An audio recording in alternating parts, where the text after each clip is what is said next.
Ça a commencé comme ça, avec de la lumière et quelques notes de musique, avec des envies à partager et des rêves à construire, avec des intuitions, des possibles à explorer, pour simplement rendre compte de l'extension folle du domaine des arts numériques et des cultures électroniques. 16 éditions plus tard, Scopitone est toujours à l'affût de tout ce qui tente et innove, de tout ce qui interroge et imagine. Festival protéiforme, Scopitone ne cesse de se réinventer, investissant les lieux qui font son histoire, recréant la boîte sous les nefs, conviant de nouveaux partenaires tels Média Campus, la Maison des Arts de Saint-Herblain et le renaissant Musée d'Art de Nantes. Imaginant une nouvelle temporalité pour le parcours numérique et les nuits électroniques, avec des impromptus, des before culture barbare en centre-ville et des afters par abstract. Proposant workshops, conférences et masterclass, mettant l'accent sur la médiation pour que chaque visiteur, grand ou petit, connaisseur ou néophyte, s'approprie au mieux les œuvres présentées. Passage en revue, non exhaustif. Plus qu'une tendance de fond, c'est un bouleversement. Le décloisonnement des pratiques artistiques, le déplacement de leurs frontières brouille les logiques de création et de réception de l'œuvre. L'incessante porosité des disciplines échappe à toute catégorisation, à toute formule. Le discours de la méthode est bel et bien dépassé. Plasticienne et compositrice issue de la sphère de l'art contemporain, Myriam Blo se joue des médias, des techniques. La Québécoise propose avec Stories of Mechanical Music 2 pièces sonores hypnotiques, hommage à la création musicale et à l'art du détournement. Guillaume Marmin convoque neurosciences, son et images pour composer Licht mehr Licht, invitation à l'exploration, ode à la lumière. Immersion sensorielle, pensée pour les enfants dès 2 ans, Bloom, fruit d'un travail entre le sound designer César Urbina et l'artiste multimédia Maotic, est une étonnante immersion dans un paysage sonore et visuel interactif. Jessie Lucas convie les tout-petits à une vibrante rêverie électronique, performance mêlant projection en temps réel et improvisation musicale. L'ancienne et poussiéreuse dichotomie entre musique classique et musiques actuelles n'est plus de mise. Et ce sont l'Islandais Valgeir Sigurðsson et l'Anglais Liam Byrne qui se chargent de la dynamiter. Ce concerto pour viol et console numérique, enrichi des images du vidéaste Yannick Jacquet, est une expérience artistique collective à vivre en clôture du festival. À la disparité des techniques et des procédés, à la foisonnante diversité des esthétiques, répond la multiplicité des provenances géographiques. Scopitone a la bougeotte et l'âme vagabonde. Il n'est qu'à jeter un œil aux différentes nationalités du plateau des Nuits Électro. L'Europe y est à l'honneur, rassemblée autour d'un axe France-Allemagne de la techno. Légendes vivantes, Roman Flügel et Michael Mayer mènent la danse. L'un avec son éclatant kaléidoscope sonore, l'autre avec son romantisme racé et audacieux. Autre garant de la Deutsche Qualität, Panta du Prince nous régale de ses fascinantes fantasmagories, récondite de sa techno spectrale, tandis que Motor City Drum Ensemble se charge de réconcilier les contraires avec une house soul hantée par les fantômes de Détroit. De ce côté-ci du Rhin, la relève se porte bien également, merci.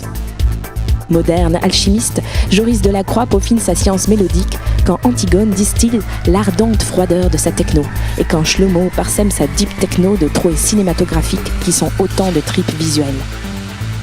Alors, devancer les pays anglo-saxons ? Que nenni.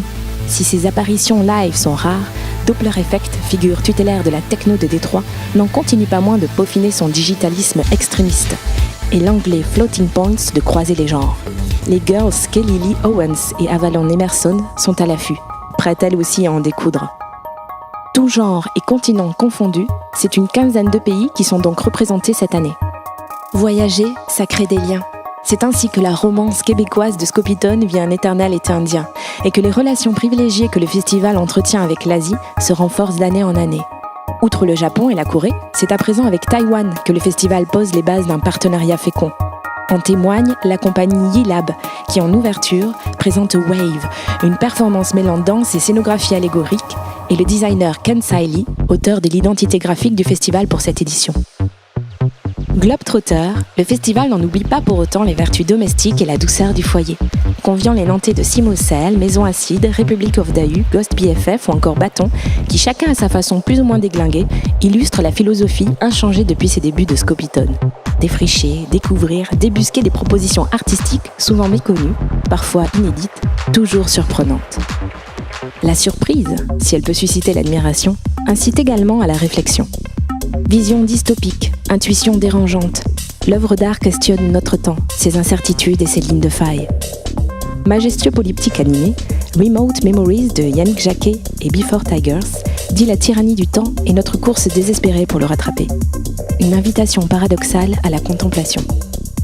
Artiste pluridisciplinaire, Nicky Hawk a fait de sa performance Why, Why, Oh Why une installation à la fois expérience sensorielle extrême destinée à nous confronter aux angoisses de notre époque et immersion en forme d'épreuve initiatique.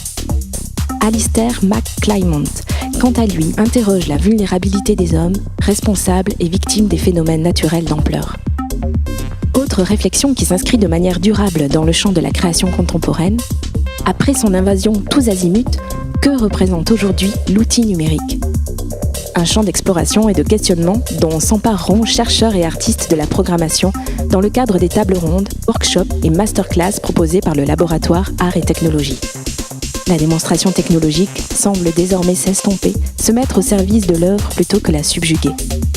Ainsi, de Narcisse V2, série de miroirs chorégraphiés par le studio Nonotac, ou encore des dessins mécaniques des japonais Sokano et Yang02 qui illustrent l'automatisation systématique, la robotisation du geste. En contrepoint de la course effrénée au tout technologique, ressurgissent des approches low-tech et low-fi, comme celle de la musique improvisée de Joacino, des tableaux cinétiques de Flavien Théry, ou encore des sculptures mécaniques de Samuel Saint-Aubin. Un retour à l'essentiel et au do-it-yourself, à l'immédiateté du geste, qui réaffirme qu'il n'est nul besoin de grands moyens pour sublimer ou subvertir le réel. C'est tout cela, Scopitone. Une expérience sensible, à la fois individuelle et collective, à vivre à tout âge. Une exploration, une longue rêverie, un questionnement in situ, une douce et stimulante ivresse. Et ça se passe du 20 au 24 septembre 2017. Allez, encore un peu de patience.